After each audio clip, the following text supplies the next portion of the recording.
2 సంవత్సరాల క్రితం చిన్నెల్లాపురం అనే గ్రామంలో దేవతలు సైతం తమ శక్తులను కోల్పోయిన ఈ అమావాస్య రోజున ఈ ఊరు ప్రజలు అసలు ఈ పంచాయతీని ఎందుకు చేస్తున్నారో తెలుసుకుందాం.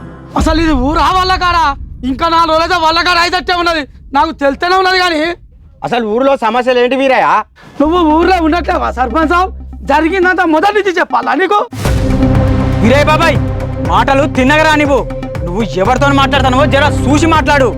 నాలుక తెగుద్ది, జాగ్రత్త.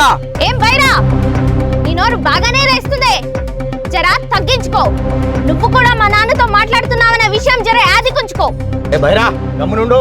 అది కాదు పెద్దయ్య, సమస్య గురించి అడిగితే దాని గురించే మాట్లాడాలి గాని ఏది పడితే అది మాట్లాడతాడు ఈ వీరయ్య బాబాయ్. మాట్లాడతారా బాయ్? బరాబర్ మాట్లాడతా. ఇప్పుడు కాక నేను మాట్లాడకపోతే రేపు ఈ ఊర్లో మందలిద్దాం మన ఎవడు ఒక్కడు కూడా ఉండాడు. ఓ వీరయ్య, మన ఊరికంత దరిద్రం ఏం పట్టలేదు కానీ ముందు నీ సోదాపి ఏం జరిగిందో చెప్పు.